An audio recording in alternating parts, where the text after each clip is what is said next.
Hello everyone, আসসালামু আলাইকুম। তো আমি একটা নতুন সিরিজ শুরু করছিলাম, বাট জাস্ট একটা ভিডিওই দিতে পারছি। তো আবার আর কি শুরু করলাম জিনিসটা, দেখা যাক কতদূর কন্টিনিউ করা যায়। তো আমরা একটা প্রবলেম ল্যাব শুরু করছিলাম, যেখানে আমরা অধ্যায় ভিত্তিক শর্ট কনসেপ্ট এবং ওই রিলেটেড আমরা ম্যাথ করব, যাতে আমাদের জিনিসটা আরও ভালোভাবে আয়ত্তে আসে। তো প্রথম দিন আমরা মডেল পার্টটা নিয়ে আলোচনা করছি। আজকে দ্রাব্যতা পার্টটা যেটা আছে এটা নিয়ে আলোচনা করবো। এখানে দ্রাব্যতা গুণফল, সমায়ন প্রভাব, শিক্ষা পরীক্ষা আর আয়ন শনাক্তকরণ জিনিসটা দেখবো আমরা খুব শর্ট টাইমে। যত শর্টে করা যায় তত শর্টে আমি জিনিসটা দেখানোর ট্রাই করব। তো প্রথমে একটু আমরা দ্রাব্যতার কনসেপ্টটা নিয়ে কথা বলি। তো দ্রাব্যতা জিনিসটাকে এইভাবে বলা যায় যে দ্রবীভূত হওয়ার ক্ষমতা। ব্যাপারটা এরকম যে একটা দ্রাবক বিভিন্ন প্রকার হইতে পারে, পোলার হইতে পারে, অপোলার হইতে পারে, কিন্তু আমরা ইন জেনারেল এই অধ্যায়ে দ্রাবক হিসেবে পানিকে কনসিডার করি, তাই না? তো পানিকে যদি কনসিডার করি তো আমরা বলতে পারি যে দ্রব প্লাস দ্রাবক এই দুটো মিলে একটা দ্রবণ তৈরি করে। তো এই দ্রাবকের মধ্যে দ্রব কতটুকু আসলে মিশতে পারতেছে, এটাই দ্রাব্যতা। যেমন কথার কথা, ধরো আমার কাছে যদি 10 গ্রাম পানি থাকে, 10 গ্রাম H2O, আর এখানে ধরো আমি 2 গ্রাম NaCl দিলাম এবং এটা দ্রবীভূত হয়ে গেল পরিপূর্ণভাবে। তো এখানে আমরা জানি কি দ্রাব্যতা আমরা H দ্বারা প্রকাশ করি বা সলিউবিলিটি বলি, দ্রব বাই দ্রাবক ইন্টু 100। তো দ্রব 2, দ্রাবক 10 ইন্টু 100। এখানে যেটা আসবে ওইটা আমাদের দ্রাব্যতা। আরেকটা সংজ্ঞা ছিল যে কোনো সম্পৃক্ত দ্রবণের ঘনমাত্রাকে আমরা কি বলি, দ্রাব্যতা বলি। এক্ষেত্রে সি আর এস দুইটা সমান হয়ে যায়, C for concentration, S for solubility, হয়ে যায় কি 1000 W/mV। দুইটা যে কোনো সূত্রই আমাদের যে কোনো সময় কাজে লাগতে পারে। তো এরপর দুইটা কনসেপ্ট আমরা পড়ি, যে দ্রাব্যতা গুণফল, যেটাকে আমরা KSP দ্বারা প্রকাশ করি, সলিউবিলিটি প্রোডাক্ট। আরেকটা আয়নিক গুণফল, যেটাকে আমরা KIP দ্বারা প্রকাশ করি, বা আয়নিক প্রোডাক্ট। এটা মিন করে যে কতটুকু আসলে একটা দ্রাবকের মধ্যে থাকতে পারবে, আর KIP মিন করে যে অ্যাকচুয়ালি কতটুকু আছে। ঠিক আছে? যেমন ধরো আমার এখানে 10 গ্রাম পানি আছে, এর মধ্যে ধারণ ক্ষমতা 10টা, তোমার মনে করো চিনি লবণের দানা, কিন্তু আমি দিলাম 9টা অথবা দিলাম ধরো 11টা। তো এই যে 9টা দিলাম বা 11টা দিলাম, এগুলো কি অ্যাকচুয়ালি আছে, আর এই 10 তার ধারণ ক্ষমতা। তো এইটা হবে আমার KSP আর এইটা হবে আমার KIP। তো এইটা দিয়ে আমরা কি জাজ করি যে একটা দ্রবণ সম্পৃক্ত নাকি অসম্পৃক্ত, অধক্ষিপ্ত হবে কি হবে না। অধক্ষিপ্ত হওয়া মানে এক্সট্রা যেটা আছে এটা নিচে পড়ে যাওয়া। তো নিচে যদি পড়ে যায় সেটাকে আমরা বলি অধক্ষিপ্ত। যখন সে ধারণ ক্ষমতার বাইরে চলে যায় তখন বাকিটাকে সে অধক্ষিপ্ত করে। যেমন ধরো 9টা যদি দাও, এখানে ক্যাপাসিটি আছে 10টা, তার মানে অধক্ষিপ্ত হবে না। কিন্তু যদি 11টা দাও, তার মানে কি ও ধরতে পারে 10টা সে নিজের ভিতরে রাখবে, আর বাকি একটাকে এই নিচে ফেলে দিবে। তো এখান থেকে আমরা বলতে পারি KIP বা কতটুকু আছে, এটা যদি KSP থেকে বেশি হয়, মানে কতটুকু থাকতে পারে তার থেকে বেশি হয়, তাহলে অবশ্যই কি হবে, অধক্ষিপ্ত হবে। সাথে কি হবে বলতো, দ্রবণটা সম্পৃক্ত হবে, এটা আমরা বলতে পারি। তারপর যদি কি হয়, KIP আর KSP সমান হয়, তাহলে কিন্তু অধক্ষিপ্ত হবে না, কিন্তু দ্রবণটা সম্পৃক্ত হবে। আর যদি এরকম হয় যে KIP ছোট, KSP বড়, তাহলে আমরা বলতে পারি অসম্পৃক্ত। দ্রবণের আরেকটা টাইপ আছে, সেটা অতিপৃক্ত। এটা তোমাদের জাস্ট এমনি নাম দেওয়া আছে, ডিটেলসে বইয়ে তেমন কিছু বলা নেই, ওই জন্য আমরা ওইটা নিয়ে অতটা মাথা ঘামাচ্ছি না আর কি। তো চলো এবার একটু সৃজনশীল দেখি। তো প্রথম সৃজনশীলটা আসছে যে সৃজনশীলের ক্ষেত্রে কিন্তু তোমার উদ্দীপক রিড করাটা একটু জরুরি। তবে উদ্দীপক ভালোভাবে আগে দেখবা। তো প্রথমে কি দেওয়া আছে, 50 ml 3 × 10⁻³ মোলার M2N3 দ্রবণ, মানে কি ভি দেওয়া আছে, আয়তন দেওয়া আছে, আর কি দেওয়া আছে আয়তন দেওয়া আছে, আর দেওয়া আছে ঘনমাত্রা, আর এখানে 60 ml PQ2 দ্রবণ, দুইটা দ্রবণের কথা বলছে, দুইটা পাত্রে, এবং MQ3 দ্রবণের দ্রাব্যতা গুণফল মানে KSP দেওয়া আছে। তো পলির বর্জন নীতি বলতে বলছে, পলির বর্জন নীতি হচ্ছে, আচ্ছা এর আগে কোনো কোশ্চেন না, এর আগে কোনো কোশ্চেন নাই, বাট একটা কোশ্চেন তো থাকার কথা ছিল, এটাই মনে হয় শুরু, ভুলে গেছি। আচ্ছা, পলির বর্জন নীতি বলছে যে একটা পরমাণুর দুইটা ইলেকট্রনের 4টা কোয়ান্টাম সংখ্যার মান কখনো একই হইতে পারে না, অ্যাটলিস্ট 3টা হচ্ছে সেম হইতে পারে, চতুর্থ অথবা যে কোনো একটাকে তার আলাদা হইতেই হবে। যেমন ধরো কথার কথা 4s2, এখানে হচ্ছে দুইটা ইলেকট্রন আছে, তো এখানে n এর ভ্যালু, আমাদের কোয়ান্টাম সংখ্যা কি n, l, m আর s, তো n এর ভ্যালু দেখো 4, l এর ভ্যালু যেহেতু s তাহলে 0, m এর ভ্যালু তাহলে 0, আর s এর ভ্যালু দেখো দুইটা ইলেকট্রন আছে, তো একটা যদি উপরের দিকে স্পিন দেয় আর একটাকে অবভিয়াসলি কি দিতে হবে, নিচের দিকে স্পিন দিতে হবে, তাহলে একটা হবে প্লাস হাফ আর একটা হবে মাইনাস হাফ। আবার দেখো, তো এই যে দেখো এই 4টা সেম, 3টা সেম হলো, কিন্তু এই দুটোর মধ্যে আমরা ডিফারেন্স পাইলাম। তারপর ধরো তুমি যদি 4s1 আর 3s1 এর কম্প্যারিজন করো, দেখো n এর ভ্যালু এটাতে হচ্ছে 4, এটাতে হচ্ছে 3, l এর ভ্যালু এটাতেও 0, এটাতেও 0, m এর ভ্যালু এটাতেও 0, এটাতেও 0, এই তোমার s এর ভ্যালু ধরো এটাতেও প্লাস হাফ, এটাতেও ধরো প্লাস হাফ, কিন্তু দেখো এই 3টা সেম হয়েছে, বাট কি হয়েছে, এখানে একটা ডিফারেন্স ক্রিয়েট হয়েছে, তাই না? তো এটাই হচ্ছে পলির বর্জন নীতি, এক লাইনে লিখে দেবো, বাস কাহিনী শেষ। তারপর বলছে ক্যালসিয়াম কার্বনেট আয়নের দ্রাব্যতা গুণফল মানে KSPর ভ্যালু 8.5 × 10⁻⁹ বলতে আসলে কি বুঝো? তো এইটার সংজ্ঞাটা হচ্ছে একটু কি বলবো, একটু টাইপের আর কি। তো মুখে বলতেছি জিনিসটা, যে কোনো যৌগের সম্পৃক্ত দ্রবণের সাম্যাবস্থায় যখন হচ্ছে একটা দ্রবণ তুমি পানিতে গুলাবা, তখন যখন যদি সে সাম্যাবস্থা অর্জন করে, সাম্যাবস্থায় যে উৎপন্ন আয়ন তৈরি হবে এগুলোর সহগকে যদি তুমি মোলার ঘনমাত্রার সূচকে উন্নীত করে মোলার ঘনমাত্রাকে যে গুণফল পাওয়া, সেটাই হচ্ছে আমার দ্রাব্যতা গুণফল। সহজে জিনিসটা এক্সপ্লেন করি, ক্যালসিয়াম কার্বনেট এটা যখন সাম্যাবস্থা তৈরি করবে, তাহলে ক্যালসিয়াম 2+ প্লাস CO3 2-। তো এখন KSPর ইকুয়েশনটা হবে এরকম যে এটার সামনে সহগ হচ্ছে 1, এটার সামনে সহগও 1, তো ক্যালসিয়াম 2+ ইন্টু কার্বনেট 2-। এখন কি করবা, সহগগুলোকে পাওয়ার করে দিবা 1 1, এইটার ঘনমাত্রাগুলো এখানে যদি ইনপুট দাও তুমি, দিয়ে যেটা পাবা সেটাই হচ্ছে আমার আলটিমেটলি KSP, যেটার ভ্যালু আসছে হচ্ছে 8.5 × 10⁻⁹। তো এইটাই হচ্ছে, সুন্দর করে একটু কথায় লিখে দিতে হবে তোমাকে, ঠিক আছে? আচ্ছা,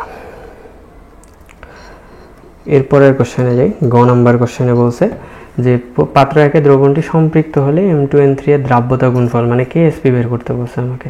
ওরা বলে দিছে যে দ্রবণটা সম্পৃক্ত মানে এইটা হচ্ছে S, এই S বা এই যে একটু আগে যেটা দেখাইলাম তোমাকে, যে যখন একটা দ্রবণ হচ্ছে সম্পৃক্ত হয় তখন C আর S সমান হয়ে যায়।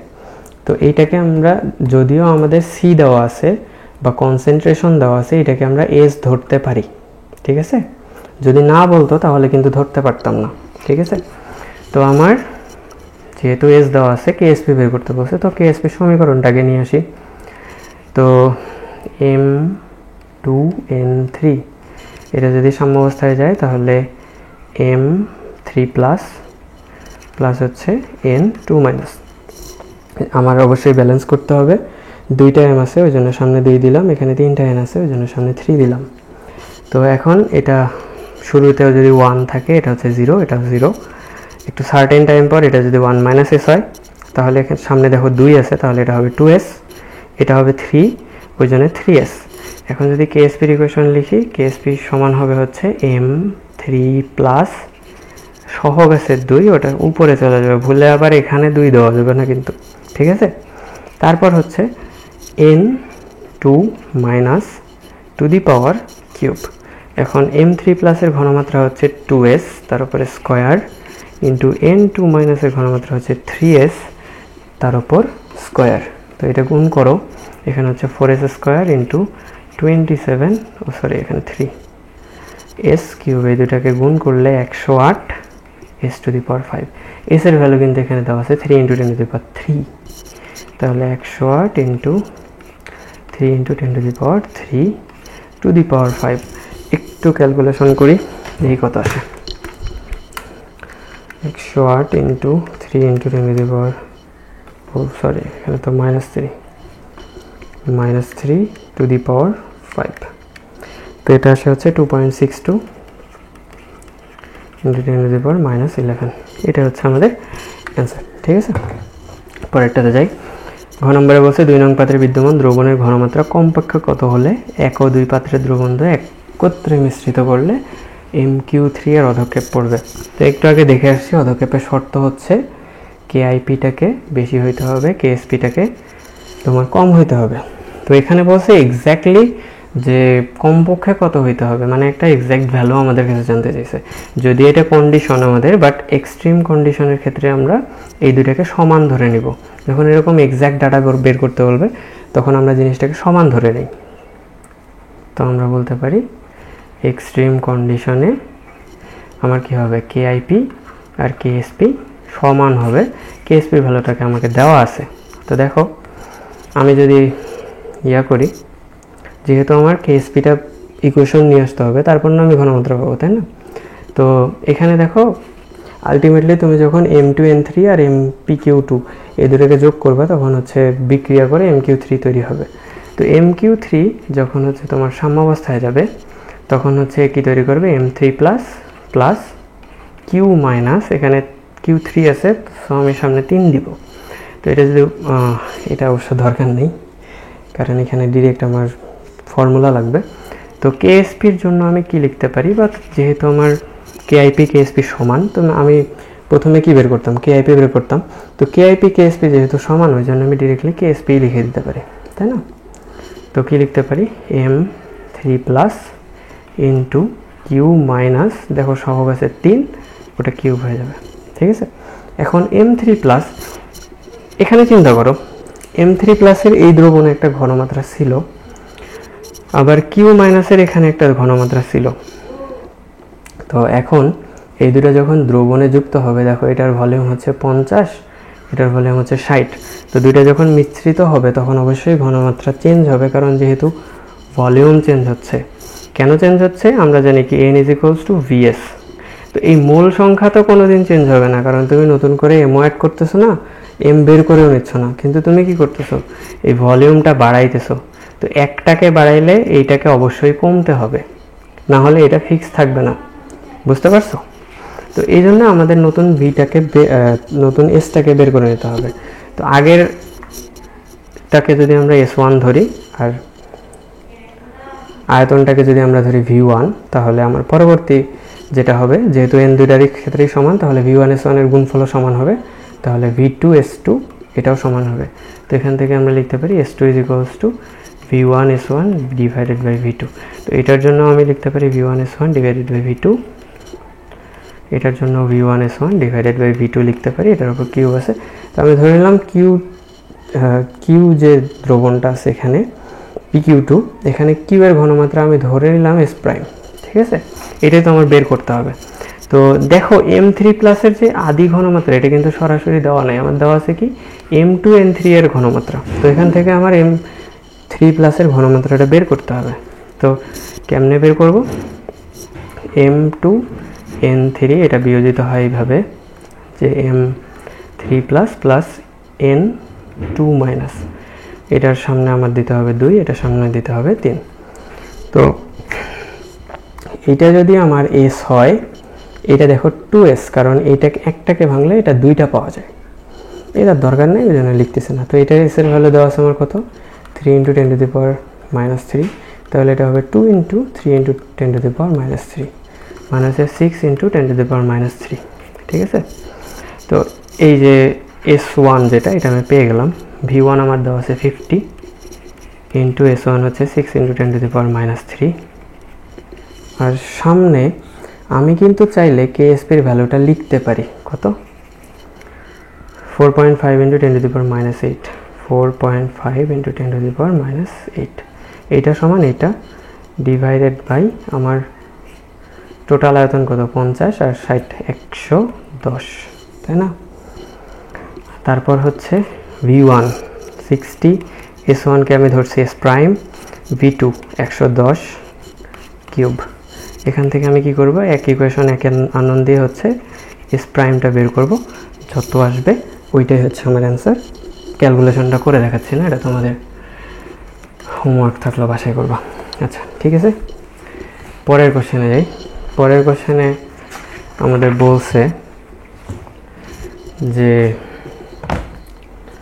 জিঙ্ক হাইড্রোক্সাইড, অ্যালুমিনিয়াম হাইড্রোক্সাইড এবং সিলভার কার্বনেট এর কেএসপি দেওয়া আছে 3টা, আর এখানে একটা পাত্র দেওয়া আছে, জিঙ্ক আর অ্যালুমিনিয়াম আছে এবং সিলভার কার্বনেটের সম্পৃক্ত জলীয় দ্রবণ বলছে। সম্পৃক্ত জলীয় দ্রবণ বলে দিছে, তার মানে এখানে এইটার যাহাই দ্রাব্যতা তাহাই হচ্ছে আমার কি ঘনমাত্রা।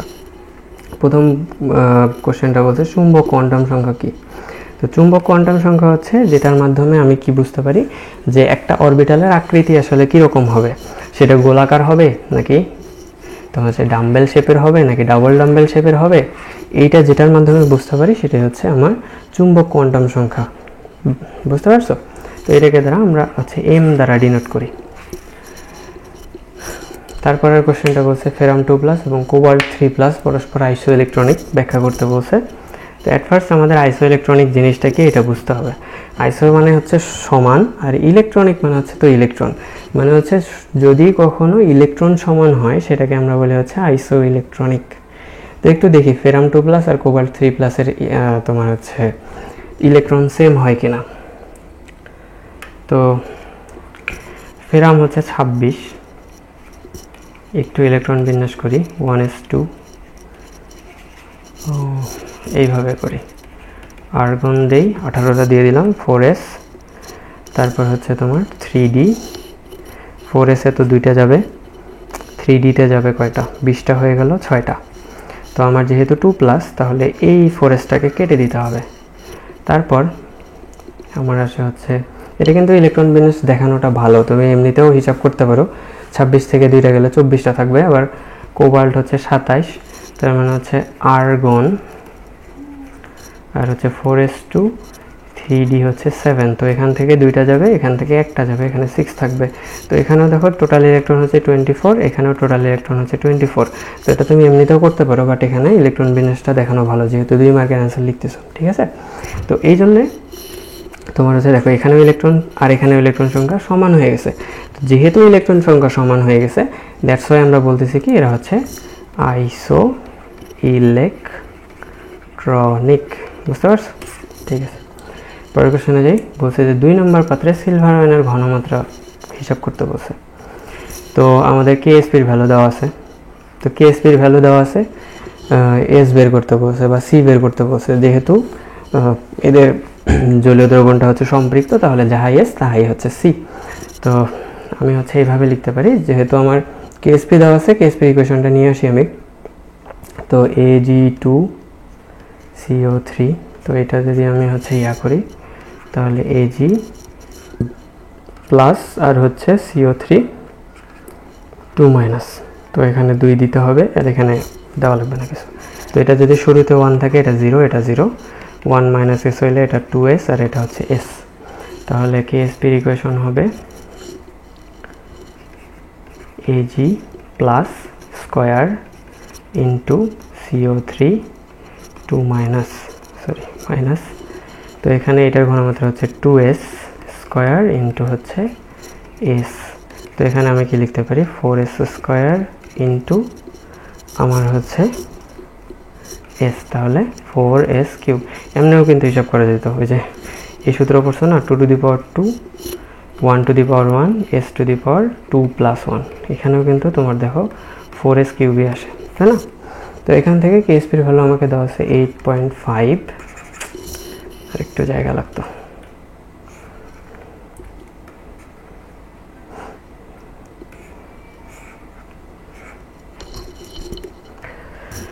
(8.5 ইন্টু 10 টু দি পাওয়ার -12)। তো এখান থেকে আমি এস বের করে নিব, 1 ইকুয়েশন 1 আননোন চালাই, 8.5 into 10 to the power -12 is equals to 4x to the power 3। তো ক্যালকুলেশন করলে আসে আমার 1.28 ইন্টু 10⁻⁻⁴। এটা কি সিলভার আয়নের ঘনমাত্রা? না, এটা হচ্ছে এস এর ভ্যালু। সিলভার আয়নের ঘনমাত্রা হচ্ছে 2s।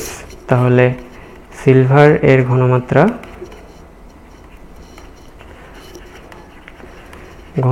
হবে হচ্ছে 2 ইন্টু 1.28 ইন্টু 10⁻⁻⁴। এটা ক্যালকুলেশন করলে যেটা পাবো ওটা হচ্ছে আমার অ্যান্সার। ঠিক আছে, এটা কিন্তু কনফিউজড হওয়া যাবে না। এইটা আর এটা কিন্তু সেম, কিন্তু এইটা আর এইটা সেম না, এটার সামনে 2 আছে। তোমাকে অবশ্যই যদি সিলভারের ঘনমাত্রা বের করতে বলে 2 অবশ্যই গুণ দিতে হবে। যদি বলতো কার্বনেট তাহলে এইটাই অ্যান্সার লিখে দিতাম। ঠিক আছে, আচ্ছা। তারপর ঘ নম্বরে বলছে 1 নং পাত্রের দ্রবণে অ্যামোনিয়াম ক্লোরাইডের উপস্থিতিতে অ্যামোনিয়াম হাইড্রোক্সাইড যোগ করা হলে কোন আয়নটি আগে অধক্ষিপ্ত হবে? এটা কোশ্চেনটা একটু আমার কাছে মনে হয়েছে তোমাদের কাছে কনফিউজিং লাগতে পারে, ওই জন্য মূলত দেওয়া। তো জিনিসটা আদতে হয়েছে কি, যে এখানে আমার একটা পাত্র আছে, জিঙ্ক আয়ন আছে, অ্যালুমিনিয়াম 3+ আছে, তার মধ্যে তুমি কি দিছো? অ্যামোনিয়াম ক্লোরাইড, এটা হচ্ছে 100% দ্রবীভূত হবে। আর এখানে তুমি কি অ্যাড করছো? অ্যামোনিয়াম হাইড্রোক্সাইড, যেটা হচ্ছে সামান্য পরিমাণ দ্রবীভূত হবে। এখন এই দুইটা জিনিসকে দিয়ে তুমি বলছো যে এই দুইটা আয়নের মধ্যে আসলে কোনটা আগে অধক্ষিপ্ত হবে, তাই না? তো দেখো এইটার সাথে কিন্তু তোমার হচ্ছে জিঙ্ক ক্লোরাইড যদি বিক্রিয়া করে বা অ্যালুমিনিয়ামের সাথে যদি ক্লোরিন বিক্রিয়া করে অ্যালুমিনিয়াম ক্লোরাইড তৈরি করে, ওইটা কিন্তু আলটিমেটলি আমার লাভ হচ্ছে না, কারণ ওরা বিক্রিয়া করে আবার কি করবে? বিয়োজিত হয়ে যাবে, কারণ ওরা দ্রবণেই আছে। আর এরা হচ্ছে হাইলি সলিউবল সল্ট, সো ওখানে জিঙ্ক ক্লোরাইড তৈরি হওয়া যে কথা, না তৈরি হওয়া একই কথা। কিন্তু যদি জিঙ্ক আর এই OH মূলক বিক্রিয়া করে তাহলে কিন্তু ওখানে একটা স্বল্প দ্রাব্য লবণ তৈরি হবে, ফলে কিছু দ্রবীভূত হবে, কিছু দ্রবীভূত হবে না। আবার অ্যালুমিনিয়ামের সাথে যখন তোমার কি হবে? এই OH বিক্রিয়া করবে, তখনও কিন্তু একটা স্বল্প দ্রাব্য লবণ তৈরি হবে। বুঝতে পারছো? তো এইটাই আমাদের কাছে আসলে জানতে চাইছে। এখানে বোঝার বিষয় হচ্ছে যে ক্লোরিনের সাথে বিক্রিয়া হলে আদতে আমাদের কোনো লাভ নাই। তো এখন তুমি যখন NH4Cl দিছো তখন ওটা তো 100% বিয়োজিত হয়ে যাবে, NH4+ আর হচ্ছে Cl-। আর NH4OH যখন দিছো তখন একটা সামান্য পরিমাণে বিয়োজিত হবে, NH4+ OH-। দেখো এখানে একটা সাম্যাবস্থা তৈরি হয়েছে, যেটাতে আমার NH4 এর ঘনমাত্রা এখান থেকে বেড়ে গেছে। তো লাসাতেলিয়া কি বলে? একদিক দিয়ে ঘনমাত্রা বাড়লে অন্য দিকে বিক্রিয়া শিফট করে, মানে এখান থেকে এখানে চলে আসবে। তো এখন বলো, বিক্রিয়া যদি এই দিকে শিফট করে তাহলে অবশ্যই আমার OH এর ঘনমাত্রা কমবে, তাই না? তো OH এর ঘনমাত্রা কমতেছে কারণ কি? OH NH4 এর সাথে বিক্রিয়া করে NH4OH তৈরি করতেছে। তো OH এর ঘনমাত্রা যখন কমতেছে তখন এখন আমাকে বলছে যে কোনটা অধক্ষিপ্ত হবে। অধক্ষিপ্ত হওয়ার জন্য KIP কে KSP এর থেকে বেশি হইতে হবে। তো KIP কখন বেশি হবে? যখন হচ্ছে এই জিঙ্কের সাথে OH আর হচ্ছে অ্যালুমিনিয়ামের সাথে OH এই দুটোর গুণফল যখন হচ্ছে ওদের KSP এর থেকে বেশি হবে, তখনই তো অধক্ষিপ্ত হবে। এখন দেখো KSP এর ক্ষেত্রে বা KIP এর ক্ষেত্রে দেখো OH-টা কমতেছে ধীরে ধীরে, বা অলরেডি কমে গেছে। তার মানে কি, যেটার জন্য আমার OH কম লাগে ওইটা তো অধক্ষিপ্ত হইতে পারবে, যেটার জন্য বেশি লাগবে সেটা তো অধক্ষিপ্ত হইতে পারবে না। এখন যেটার জন্য OH কম লাগবে সেটার জন্য KIP অবশ্যই কম হবে, কারণ এই দুইটার গুণফলই হইতেছে আমার কি? KIP। তো এইটা যদি কমে সমানুপাতিক হারে এটাও কমবে। তো আমাকে দেখতে হবে কোনটার KIP আসলে কম। ঠিক আছে, তো দেখো জিঙ্ক হাইড্রোক্সাইডের KIP হচ্ছে 10⁻⁻17 আর এটা হচ্ছে 10⁻⁻34। তাহলে আমার অ্যালুমিনিয়াম হাইড্রোক্সাইড এটা আগে অধক্ষিপ্ত হবে। কারণ কি? কারণ হচ্ছে এর KIP-র ভ্যালু কম, ফলে হচ্ছে অল্প পরিমাণ OH- দিলেই এটা অধক্ষিপ্ত হবে। এই জিনিসটা তোমরা ম্যাথমেটিক্যালেও দেখাইতে পারো, বাট ম্যাথমেটিক্যালে অনেক বড় ক্যালকুলেশন হয়ে যাবে। তো তুমি যদি এইভাবে ব্যাখ্যাও দাও কোনো সমস্যা নেই। ঠিক আছে, তুমি চাইলে হচ্ছে মানে দিতে পারো, তোমার হচ্ছে কি বলে OH- কতটুকু লাগতেছে এইটা হিসাব করে দিতে পারো, কিন্তু তখন হচ্ছে আবার তোমার সমায়নের ব্যাপারটা আসবে না। এই প্রভাবটাকে আমরা বলি হচ্ছে সম আয়ন প্রভাব। সম আয়ন প্রভাবে কি হয় বলতো? দ্রাব্যতা কমে, দ্রাব্যতা কমে কোন নীতির আলোকে? লা শাতেলিয়া নীতির আলোকে দ্রাব্যতা কমে। ঠিক আছে, আচ্ছা এরপরে মনে হয় আরেকটা সৃজনশীল আছে। আচ্ছা, এটাতে বলছে যে একটা লবণ আছে XY, 28 ডিগ্রি সেন্টিগ্রেড তাপমাত্রায় 130 গ্রাম সম্পৃক্ত দ্রবণ। এখানে কিন্তু দেখো এই কোশ্চেনটার অ্যান্সার দুইটা গাইডে আমি দেখছিলাম, এটাকে দ্রাবক ধরে করছে কিন্তু এখানে দ্রবণ বলা আছে।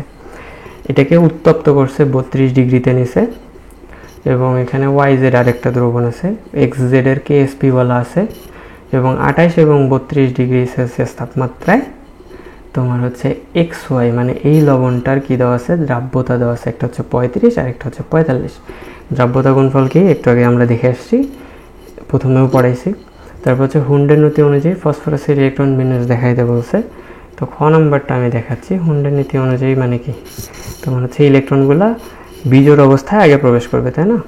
পি হচ্ছে 15, তাহলে 1s2 2s2 2p6 কয়টা হলো 10, 3s2 12 3p3। তো এই তুমি যদি 3p3 এই অরবিটাল দেখাও তাহলেই হয়ে যায়। পিতে আছে তোমার 3টা ভাগ, আমার ইলেকট্রন আছে 3টা, তো সেগুলা অবশ্যই আগে বিজোড় অবস্থা পূরণ করবে, দেন হচ্ছে যদি ইলেকট্রন থাকতো তখন আবার ফিল আপ করতো। তো এটাই হচ্ছে আমার হুন্ডের নীতি। ঠিক আছে, আর ঘ নম্বরে আমাকে বলছে যে দেখো 2 নং দ্রবণকে সম্পৃক্ত করতে কি পরিমাণ অতিরিক্ত দ্রব্য দিতে হবে। এটাকে যখন কি করছে 28 থেকে 32-এ নিয়ে গেছে, তো আমরা ইন জেনারেল কি জানি? তাপমাত্রা বাড়াইলে দ্রাব্যতা বাড়ে। তো এইটার দ্রাব্যতাও কিন্তু বাড়ছে, দেখো 35 ছিল, পরে হয়ে গেছে 45। তো আমাদের বলছে যে 45 যখন হয়ে গেছে তখন এইটা আমাদের আবার যদি আমরা সম্পৃক্ত করতে চাই তখন আমাদের অতিরিক্ত কি পরিমাণ দ্রব্য দিতে হবে, তাই না? তো এই জিনিসটা এইভাবে করা যায় যে দেখো আমার 28 ডিগ্রি সেলসিয়াসে দ্রাব্যতা ছিল হচ্ছে 35, যখন আমি 32-এ নিয়ে গেছি তখন সেটা হয়ে গেছে 45। তাহলে কি আমার দ্রবের, এটাও তো তোমার আমার দ্রাব্যতা মানে কি? দ্রব্য কতটুকু আছে? 100 গ্রামে, 100 গ্রাম দ্রাবকে কতটুকু দ্রব্য আছে সেটাই হচ্ছে আমার দ্রাব্যতা। তো এখানে আমার যদি কি হয়, দ্রাবক 100 গ্রাম হয়, তাহলে 28 গ্রামে আমার দ্রব্য আছে 35 গ্রাম, 32 ডিগ্রি সেলসিয়াস তাপমাত্রায় আমার দ্রব্য আছে হচ্ছে 45 গ্রাম। তো এখানে আমার ঘাটতি কতটুকু হইলো বলো তো? 10 গ্রাম। এই 10 গ্রাম কতর জন্য হয়েছে? সব সময় স্টার্টিংটা দিয়ে শুরু করবা, 28 থেকে শুরু হয়েছে, তো 28-এ আমার দ্রাবক হচ্ছে 100, দ্রব্য হচ্ছে 35। যেহেতু আমার দ্রবণের ডাটা দেওয়া আছে, সো আমি দ্রবণের ডাটা দিয়ে আমি ম্যাথ করব। তো আমার হচ্ছে 135 গ্রামে ঘাটতি আমি কতটুকু পাইছি, এখানে দেখো হিসাব করে 10 গ্রাম। 1 গ্রামের জন্য কত পাবো? 10/135। আর এখানে আমার চাইছে কতর জন্য? 130 গ্রামের জন্য। তো 130 গ্রামের জন্য হবে 10 × 130 / 135। তো এটা যদি হিসাব করি 10 × 130 135, এটা আরও একটা নিয়মে করা যায়, বাট এই নিয়মটা কম্পারেটিভ আমার কাছে ইজি লাগে। এটা হচ্ছে 9.62 গ্রাম। তো এতটুক এক্সট্রা দ্রব্য আমাকে অ্যাড করতে হবে, তাহলে দ্রবণটা সম্পৃক্ত হবে। ঠিক আছে, এরপর হচ্ছে এই কোশ্চেনটা ঘ নাম্বার, যে 1 নং পাত্রের দ্রবণে অ্যামোনিয়াম ক্লোরাইডের উপস্থিতি, কি ব্যাপার? ও, এক কোশ্চেন কপি না হয় আরেক কোশ্চেন কপি হয়ে গেছে, আমি একটু ঠিক করে নিই।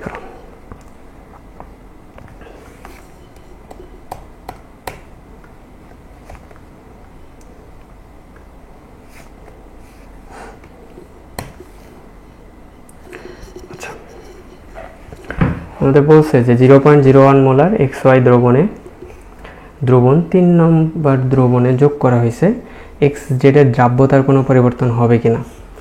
তো এখানে দেখো এটাতে আছে হচ্ছে XY যোগ করছে কতটুকু 0.01 মোলার, আর এখানে আছে এক্সজেড, তার মানে দেখো এখানেও এক্স আছে এখানেও এক্স আছে, তার মানে কি কমন জিনিস আসতেছে, তার মানে কি কমন আয়ন এফেক্টটা আছে আমাদের।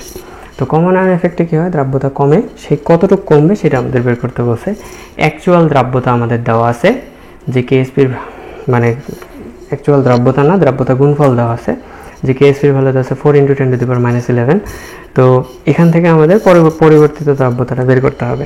এখন তোমরা চিন্তা করতে পারো যে ভাই দ্রাব্যতা কমতেছে লাসাতিলের নীতি আলোকে, কিন্তু এটা ম্যাথমেটিক্যালি আসলে আমরা বুঝতেছি কেমনে, কারণ দেখো কেএসপি কিন্তু চেঞ্জ হচ্ছে না, কেএসপি তুমি সমায়ন করো বা যাই করো, কেএসপি কিন্তু কখনোই চেঞ্জ হবে না যতক্ষণ পর্যন্ত না তুমি কী করতেছো, তাপমাত্রা চেঞ্জ করতেছো। তো কেএসপি যেহেতু ফিক্স থাকতেছে, সমায়নের কারণে কি হচ্ছে, আমার ঘনমাত্রাগুলো কম বেশি হচ্ছে, ফলে হচ্ছে আমার দ্রাব্যতাটাকেও একটু শিফট হইতে হচ্ছে, ঠিক আছে। তো আমার এখানে এক্স ওয়াই বলে দিছে, এটা 100% বিয়োগ দিতে হবে, এক্স প্লাস ওয়াই মাইনাস, তারপর আমার মেইন দ্রবণ হচ্ছে এক্স জেড, যেটা হচ্ছে স্বল্প দ্রাব্য, এক্স প্লাস প্লাস হচ্ছে জেড মাইনাস। তো এটা যদি হয় 0.01, তাহলে এখান থেকে এক্সও আসবে 0.01। তো এটা যদি 1 থাকে এটা এস, আচ্ছা প্রথমে 0 0, পরে হচ্ছে 1 মাইনাস এস এস এস, তাহলে এখান থেকে কেএসপির ইকুয়েশন কী হবে বলো তো। এইটার ক্ষেত্রে হচ্ছে আমার কি সমায়ন এফেক্ট আসছে, এই যে এক্স এক্সের কারণে আমার কি হবে, দ্রাব্যতা একটু কমবে, তাই না। তো আমার দেখো এক্সের ঘনমাত্রা, আমি যদি কেএসপির ইকুয়েশনটা জাস্ট এমনিতে লিখি, তাহলে এক্স প্লাস সহগ তো 1 লেখার দরকার নেই, আর হচ্ছে জেড মাইনাস। তো এখন দেখো ঘনমাত্রা আমি লিখব, এখানে আমার এক্সের ঘনমাত্রা আছে 0.01, আর এখানে আছে হচ্ছে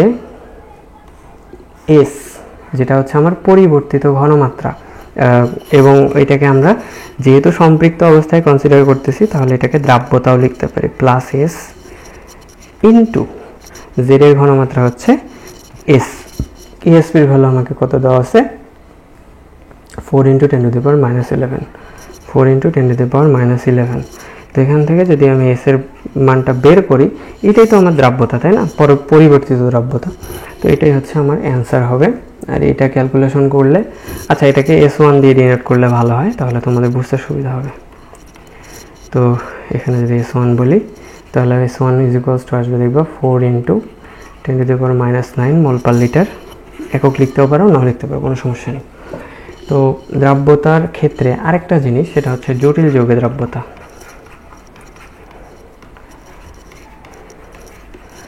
জটিল যৌগে বা জটিল যৌগ যদি গঠিত হয়, তাহলে মনে রাখবা দ্রাব্যতা বাড়ে, ঠিক আছে। জটিল যৌগ যদি তৈরি হয় কখনো, তাহলে মনে রাখবা দ্রাব্যতা বাড়ে। তো এগুলার ম্যাথ আছে যেগুলো হচ্ছে ইঞ্জিনিয়ারিং লেভেলে অ্যাকচুয়ালি লাগে। এখানে আসলে এত শর্ট টাইমে তোমাকে ওই ম্যাথ দেখানো পসিবল না, আমি চাইলেও সম্ভব হবে না। তো আমরা হচ্ছে আর আমাদের হচ্ছে যে মেইন যে টপিক ছিল, সেটা হচ্ছে আমরা এই তিনটা কভার করছি, দ্রাব্যতা গুণফল, সমায়ন প্রভাব কভার করছি। এখন শিখা পরীক্ষা আর আয়ন শনাক্তকরণ। আগে হচ্ছে আমরা আয়ন শনাক্তকরণ জিনিসটা একটু দেখি। আয়ন শনাক্তকরণ এটা কিন্তু খুবই ইম্পর্টেন্ট, এমসিকিউতে আসে, অনেক সময় সিকিউতে দিয়ে রাখ গ নম্বরে বা খ নম্বরে। তো আয়ন শনাক্তকরণের ক্ষেত্রে আমরা যত বেশি পারি একটু আমাদের মনে রাখতে হবে যে আসলে কীভাবে জিনিসগুলো হয়। তো সেক্ষেত্রে আমরা যদি চিন্তা করি যে একটু দাঁড়াও,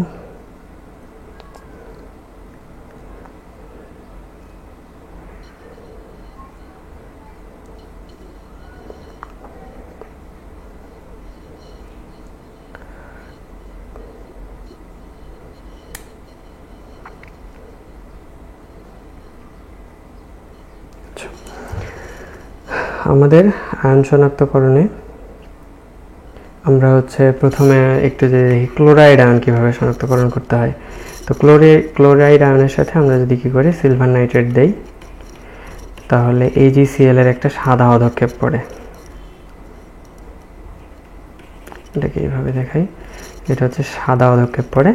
আবার যদি আমরা কি করি, এই যে AgCl কে নিয়ে হচ্ছে অ্যামোনিয়াম হাইড্রোক্সাইড, এটার সাথে আবার বিক্রিয়া করে, তাহলে এখানে একটা জটিল যৌগ তৈরি হয় AgNH3 2+। এটা হচ্ছে পদক্ষেপটা দূরীভূত হয়ে যায়। তো এটা দেখে আমরা বুঝতে পারি যে ওখানে ক্লোরাইড আয়ন আছে। এটাকে আবার AgBr দিয়েও টেস্ট করা যায় একইভাবে আর কি, AgI দিয়েও টেস্ট করা যায়, সবগুলো হচ্ছে পদক্ষেপ দেয়। তারপর হচ্ছে আমরা কি করতে পারি, K4FeCN6 দ্বারা কয়েকটা আয়নকে একবারে আইডেন্টিফাই করা যায়। যেমন এর সাথে তুমি যদি জিঙ্কের বিক্রিয়া দাও, তাহলে এখানে Zn2FeCN6 এইটার একটা সাদা পদক্ষেপ পাবা। তারপর তুমি যদি কপার 2+ দাও, কপার 2+ দিলে পাবা তুমি Cu2FeCN6, এইটার একটা পদক্ষেপ পাবা হচ্ছে বাদামি পদক্ষেপ।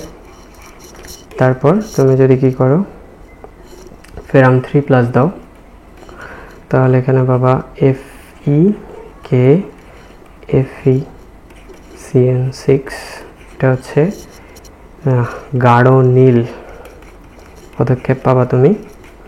আর যদি কি করো, তুমি যদি Fe2+ দাও, তাহলে তুমি হচ্ছে FeK2FeCN6 এটার একটা পদক্ষেপ পাবা, যেটা হচ্ছে হালকা নীল। তো এইভাবে হচ্ছে আমরা এটার আইডেন্টিফিকেশন করতে পারি। এরপর হচ্ছে আমাদের দুইটা আছে, একটা হচ্ছে সালফেট আর একটা হচ্ছে কার্বনেট। এই দুটাকে কিভাবে আইডেন্টিফাই করা যায়, এই দুটাকে আইডেন্টিফাই করার জন্য আমাদের কি করতে হবে, সালফেট 2- এটার সাথে আমরা বিক্রিয়া দিব হচ্ছে বেরিয়াম নাইট্রেটের। তো বেরিয়াম নাইট্রেটের যখন বিক্রিয়া দিব, এখানে বেরিয়াম সালফেট তৈরি হবে। এটা হচ্ছে একটা সাদা পদক্ষেপ সৃষ্টি করে। আবার যদি কার্বনেটের সাথেও সেম বিক্রিয়া দাও, CO3 2-, এখানেও দেখবা বেরিয়াম নাইট্রেট যদি আমি দিই, তাহলে এখানেও আমার আলটিমেটলি বেরিয়াম কার্বনেট তৈরি হয়, যেটাও হচ্ছে কি সাদা। এখন কথা হচ্ছে দুইটাকে ডিফারেন্সিয়েট করবো কেমনে। এটা যদি তৈরি হয় তাহলে আমরা বুঝতে পারি হয় সালফেট আছে, না হলে কার্বনেট আছে। তো এখান থেকে বোঝার উপায় হচ্ছে আমরা কি করব, এটার সাথে 2 নম্বর স্টেপে কি করব, 2 নম্বর স্টেপে আমরা এটার সাথে এই কার্বনেটের সাথে তোমার হচ্ছে HCl বিক্রিয়া দিব, যেখানে হচ্ছে H2CO3 তৈরি হবে, যেটা কি করে তৈরি তোমার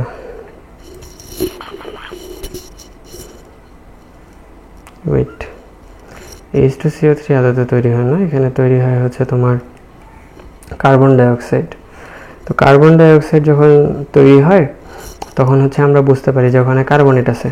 এখানে মেইনলি তোমার কার্বন ডাইঅক্সাইড তৈরি হয়, কার্বন ডাইঅক্সাইড আর হচ্ছে পানি পাওয়া যায়, আর হচ্ছে Cl পাওয়া যায়।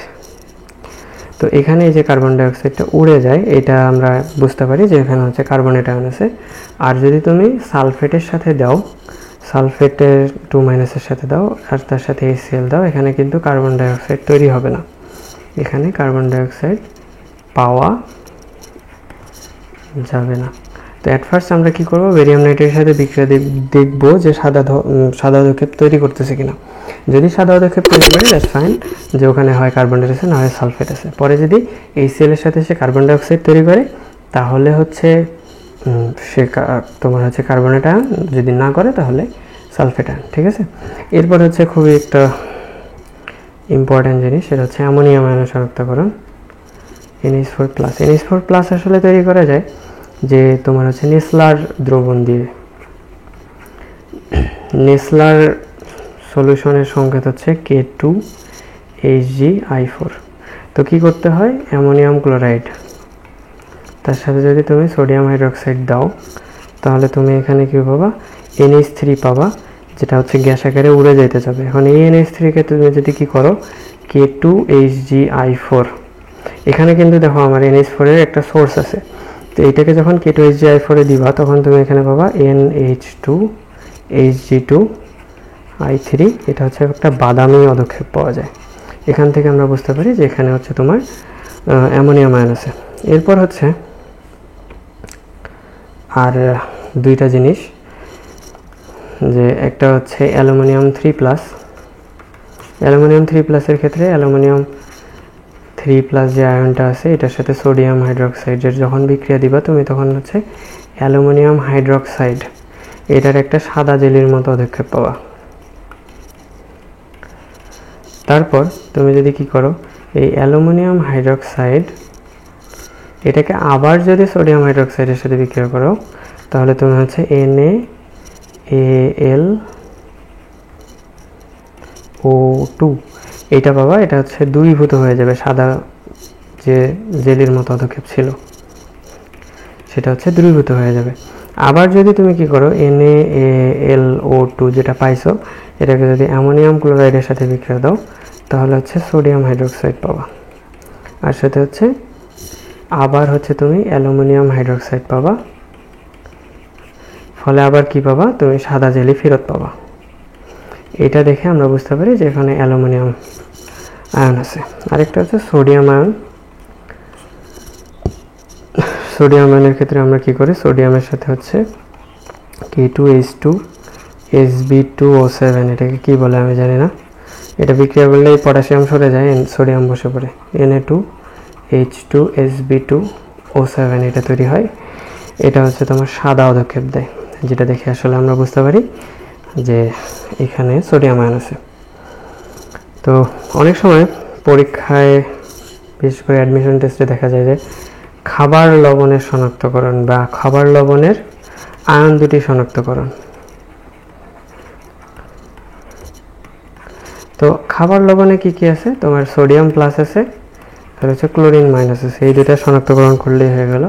একটা হচ্ছে নিশাদলের শনাক্তকরণ। নিশাদল মানে কি বলো তো, নিশাদল মানে হইতেছে NH4Cl। অ্যামোনিয়াম আয়ন শনাক্তকরণ করতে হবে, ক্লোরিন আয়ন শনাক্তকরণ করতে হবে। আর একটা ছোট্ট জিনিস দেখায় শেষ করে দিব, সেটা হচ্ছে শিখা পরীক্ষা।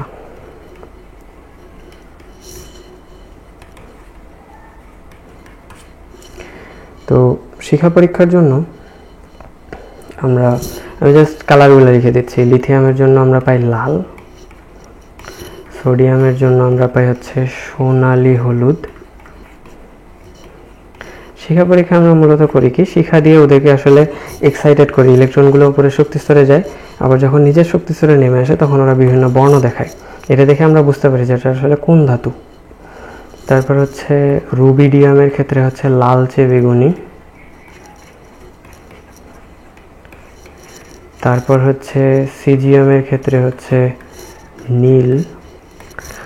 তারপর হচ্ছে মনে রাখবা বেরিলিয়াম আর ম্যাগনেসিয়াম এই দুটা হচ্ছে শিখা পরীক্ষায় কোনো বর্ণ দেখায় না, কারণ এরা খুবই ছোট আকার। ক্যালসিয়াম হচ্ছে ইটের মতো লাল, এটা মনে রাখিও। তারপর হচ্ছে স্ট্রনশিয়াম হচ্ছে রক্তের মতো লাল।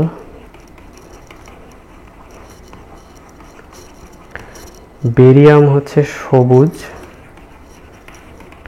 আর তোমার কপার হচ্ছে নীলাভ সবুজ।